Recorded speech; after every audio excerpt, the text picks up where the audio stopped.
கர்த்தருடைய பரிசுத்த நாமத்திற்கு மகிமை உண்டாவதாக. சங்கீதம் 102 ஒரு வித்தியாசமான கோணத்தில் நமக்கு தந்து கொண்டிருக்கிறது. அதிலே ஒரு வசனத்தை நான் வாசிக்கிறேன். 25 முதல். நீர் ஆதியிலே பூமியை அஸ்திவாரப்படுத்தினீர், வானங்கள் உம்முடைய கரத்தின் கிரியையாய் இருக்கிறது. அவைகள் அழிந்து போம், நீரோ நிலைத்திருப்பீர். அவைகளெல்லாம் வஸ்திரம் போல் பழமையாய் போம். அவைகளை ஒரு சால்வையை போல் மாற்றுவீர், அப்பொழுது மாறிப்போகும்.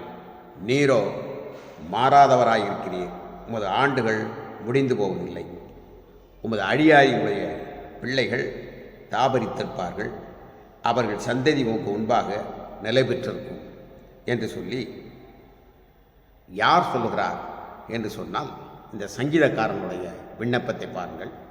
எந்த நிலையில் இந்த பாடல், இந்த சங்கீத பாடல் எழுதப்பட்டிருக்கிறது என்று சொன்னால், துயரப்படுகிறவன், அதனுடைய தலைப்பு துயரப்படுகிறவன் துக்கத்தில் மூழ்கி கர்த்தரிடத்தில் தன் வியாகுலத்தை தெரிவித்து செய்யும் விண்ணப்பம் என்று சொல்லப்பட்டிருக்கிறது. நன்றாக தெரிந்து கொள்ளுங்கள். துயரப்படுகிற ஒரு மனிதன், நான் உங்களுக்கு இப்படி விளக்குகிறேன். உடம்பெல்லாம் கீழே விழுந்து சேற்றிலே மூழ்கி, அதாவது சேற்றிலே உடம்பெல்லாம் சேராக மாறிவிடுகிறது. இப்பொழுது நான் சட்டை போட்டுக்கிறேன் என்று சொன்னால், இந்த சட்டை என்னுடைய முகம் கைகாலெல்லாம் அரைத்து அந்த சகதினால் புரட்டப்பட்டவனாக நான் வருகிறேன். இது ஒரு கஷ்டமான ஒரு நிலை, இது ஒரு துக்கமான ஒரு நிலை.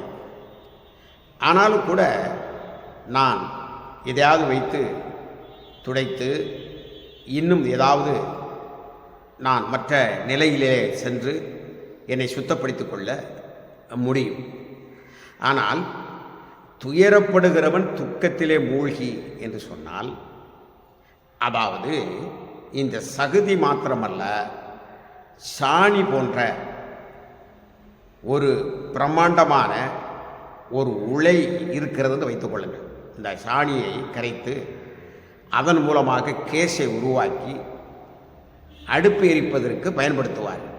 இதை நான் ஒரு 45 ஆண்டுகளுக்கு முன்பதாக செங்கோட்டை பக்கத்தில் கணக்கப்பிள்ளை வலசை என்ற ஒரு இடத்தில் படித்து கொண்டிருந்த பொழுது, மோட்டார் மெக்கானிக் படித்து கொண்டிருந்த பொழுது, அங்கே அந்த இதை நடத்தி கொண்டிருக்கக்கூடிய இயக்குனர் வீட்டிலே பெரிய பெரிய டேங்குகள் இருந்தன. அதில் சாணியை அள்ளி கொண்டாந்து அதில் போடுவார்கள். மூடி அதிலிருந்து ஒரு குழாய் வரும், ஒரு பைப்பு. அதன் மூலமாக கேஸை உருவாக்கி தீப்பற்ற வைக்க அவர்கள் முயற்சி செய்து கொண்டிருப்பார்கள். இதை நான் பார்த்திருக்கிறேன். அப்போது இப்படிப்பட்ட சாணிகள் புதிந்து குழு குழு என்று இருக்கக்கூடிய அது மிருகத்தினுடைய எச்சம், ஆனால் மனிதனுடைய எச்சங்களையும் எடுத்துக்கொள்ளுங்கள். இப்படி நிரம்பி இருக்கக்கூடியதில் ஒருவன் மூழ்கி இருப்பது போல எவ்வளோ பயங்கரம் என்று பாருங்கள். ஒரு மனிதனுக்கு கவலை வரலாம், கவலையே அவன் வாழ்க்கையாக இருந்துவிடக்கூடாது. வாழ்க்கையில் கவலை வரலாம். ஒரு பறவை நம்முடைய தலைக்கு மேலே பறந்து போய் கொண்டிருக்கலாம். நம்முடைய தலையிலே அது கூடு கட்டிவிடக்கூடாது. அது கூடு கட்டுவதை நம்மளால் தவிர்க்க முடியாத நிலையில் காணப்படுகின்ற ஒரு அனுபவம் உள்ளவனாக இங்கே இந்த சங்கீதக்காரன் சொல்கிறார். அவ்வளவு பயங்கரமான துயரப்படுகிறவன் துக்கத்திலே மூழ்கி. இதை நீங்கள் மனதில் வைத்துக் கொள்ள வேண்டும். நம்முடைய வாழ்க்கையில் துயரங்கள் வருகிற பொழுது துடைத்தெறிகிறவரை நோக்கி பார்க்க வேண்டும். நம்முடைய நம்பிக்கையானது மனம் தளர்ந்து விடாதபடி அதை துடைத்தெறிகிறவரை நோக்கி பார்க்கவில்லை என்றால் அந்த துயரமானது துக்கமாக மாறி நம்மளை அதில் மூழ்கடித்துவிடும். பைபிளில் யாக்கோபு புத்தகத்தில் வாசிக்கிற பொழுது, பின்பு இச்சையானது கற்பந்தரித்து பாவத்தை பிறப்பிக்கும். பாவம் பூரணமாக பொழுது மரணத்தை உண்டு பண்ணிவிடும். ஏவாள் ஆதாம் உடைய வாழ்க்கையில் ஏவாளுக்கு முதலாவதாக இச்சையானது பாவத்தை அது என்ன செய்தது என்று சொன்னால் கற்பம் தரித்தது. அந்த கனி அவளுடைய பார்வைக்கு இன்பமும் இச்சிக்கப்படத்தக்கதும் அது புத்தியை தெளிவிக்கிறதும் கண்களின் இச்சை, மாம்சத்தின் இச்சை, ஜீவனத்தின் பெருமை இதை அளிப்பதற்காக வந்தார் என்று கர்த்தராகிய இயேசு கிறிஸ்துடைய மார்பிலே சாய்ந்து கொண்டிருந்த யோவான் அதை வெளிப்படுத்துவார். இயேசு எதற்காக வந்தார் என்றால் இந்த 3 தன்மைகளாலும் மனுமக்கள் கெட்டுப்போவதை அந்த வேரை பிடுங்கிவிட வேண்டும். உலகத்தில் இருக்கக்கூடிய எல்லாமே என்ன சொல்வார்கள் என்றால் இந்த கிரியைகளை செய்து கொண்டிருக்கக்கூடிய கிரியைகளைத்தான் அழிப்பார்கள். கிரியை செய்யக்கூடிய மனிதர்களை வேணால் அழிப்பார்கள். அதற்கு வேறாக இருக்கக்கூடியதை அழித்து விடுவதற்காக ஆண்டவராய் இயேசு கிறிஸ்து இந்த புவியில் வந்தார் என்பதை குறித்து பரிசுத்த வேதாகமம் நமக்கு சொல்கின்றன. அப்போது இங்கே இச்சையானது கற்பம் தரிக்கிறது. அந்த இச்சை, அந்த கண்களினுடைய இச்சை வருகின்ற பொழுதே அது மாமிசத்தின் இச்சையாக கருத்தரித்து விடாதபடிக்கு நான் மிக ஜாக்கிரதையாக இருந்து அந்த கண்களின் இச்சையை துடைத்தெறுகிறவரை நோக்கி பரிசுத்த வேதாகமத்தின் வழியாக, வார்த்தையின் வழியாக நம்மை அர்ப்பணித்துக் கொள்கிற பொழுது அதிலிருந்து நாம் அந்த கண்களின் இச்சையோடு அந்த முதல் பகுதியிலே அதை நாம் தடுத்து விடலாம். உலகத்தில் சில வியாதிகள் இருக்கிறது. கேன்சர் என்ற வியாதி இருக்கிறது. அது முதல் பகுதி, 2வது பகுதி, 3வது பகுதி, 4வது பகுதி என்று வைத்திருக்கிறார்.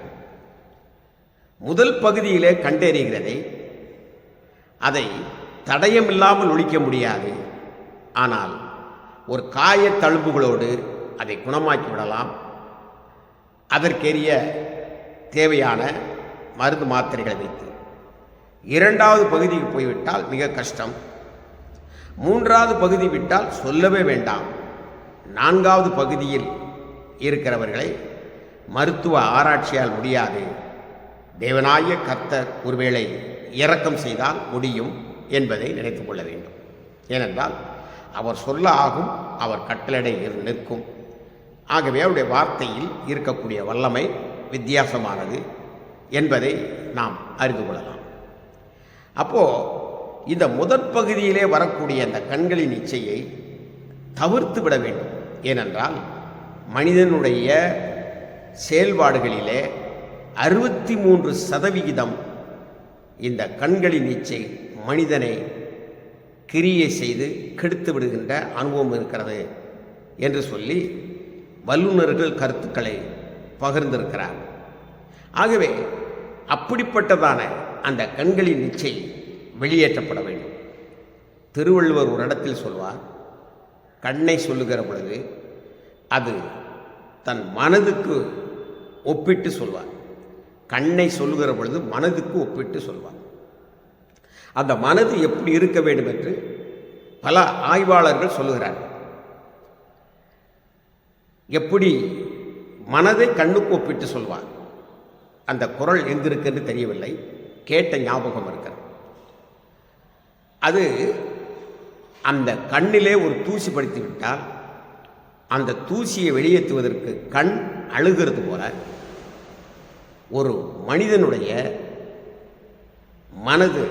மனச்சாட்சியிலே ஒரு தூசி படுந்து விடுமானால் மற்றவனை பார்த்து இவன் கெட்டுப்போக வேண்டும் என்று தீமையான காரியத்தை யோசிக்கிற அந்த தூசி பட்டு விடுமானால் அந்த மனது அழும். சுத்த மனதிலே அந்த தூசி படுகிற பொழுது அது அழ ஆரம்பிக்கும். ஆனால் அதே ஒரு குப்பைமேடாக தொடர்ந்து அந்த தூசியை பெருக்கிக் கொண்டே போகக்கூடிய மனிதன், அந்த மனது குப்பைத்தொட்டியாக மாறிவிடும். குப்பைகளை மற்றவரிடத்திலே சொல்வதற்கும் குப்பைகள் மற்றவரிடத்திற்கு குப்பையை வாங்குவதற்கும் அதன் பயன்படுவதாக மாறிவிடும். ஆகவே இது முதல் ஸ்டேஜில் இருக்கிற பொழுது, முதல் பகுதியில் இருக்கிற பொழுதே, முதல் பிரிவில் இருக்கிற பொழுதே இதை தடுத்து விட வேண்டும். இல்லை என்றால் அந்த துயரம் துக்கமாக மாறி ஒரு பெரிய நரகல் டேங்காக மாறிவிடும். அதிலே மூழ்க வேண்டிய நிலை வந்துவிடும். அது கற்பம் தரித்துவிடும். ஏற்ற நேரத்திலே பாவத்தை பிள்ளையாக பெற்றெடுக்கும். அந்த பாவத்தை பிள்ளையாக பெற்றெடுத்து அந்த பிள்ளை வளருகிற பொழுது, நம்மளோடு வளருகிற பொழுது அது மரணத்தை சம்பவிக்கும். ஆதாம் ஏவாள் அந்த உள்ளே கர்ப்பமாகிற பொழுதே அதை சரி செய்யப்படாத நிலையிலே அந்த கண்களின் இச்சை மாறி மாறி அது ஜீவனத்தின் பெருமையாக வந்து நின்றது. அந்த ஜீவனத்தின் பெருமை கர்த்தராகிய தேவனிடத்திலே தன்னை பணிய வைத்து தன் தவறை உணர்ந்து அதிலிருந்து விடுவிக்குமாறு தேவனிடத்தில் வேண்டிக் கொள்ளாமல் காப்பாற்ற வந்தவரிடத்தில் தன்னுடைய மீறுதலையும் பாவத்தையும் மடியில் வைத்து ஒழித்து கொண்டு அவருடைய சிருஷ்டிப்பாய் இவனுக்கு துணையாக இருந்த ஏவாளை குறை சொல்ல, ஏவாள் சர்ப்பத்தை குறை சொல்ல பழி மீது பழி போட்டு பாவம் என்கின்ற உளையான சேற்றுக்குள் மூழ்கி அதை பிள்ளையாக பெற்றெடுத்து அந்த மரணம் மனித சமுதாயத்தில் வளர்ந்து கொண்டே வருகிறது. ஆகவே துயரப்படுகிறவர்கள் உங்கள் வாழ்க்கையில் வருகின்ற பொழுதே துடைத்தெறிந்து விடுங்கள். துடைத்தெறிகிறவரை நோக்கி பாருங்கள், உங்களை சுத்தப்படுத்துவார். நீங்கள் இதிலிருந்து நீங்கள் மேலே வரலாம். அடுத்த பகுதிக்கு நான் உங்களை அழைத்து செல்கிறேன். கர்த்தர் நம்மளை ஆசீர்வதிப்பாராக. ஆமென்.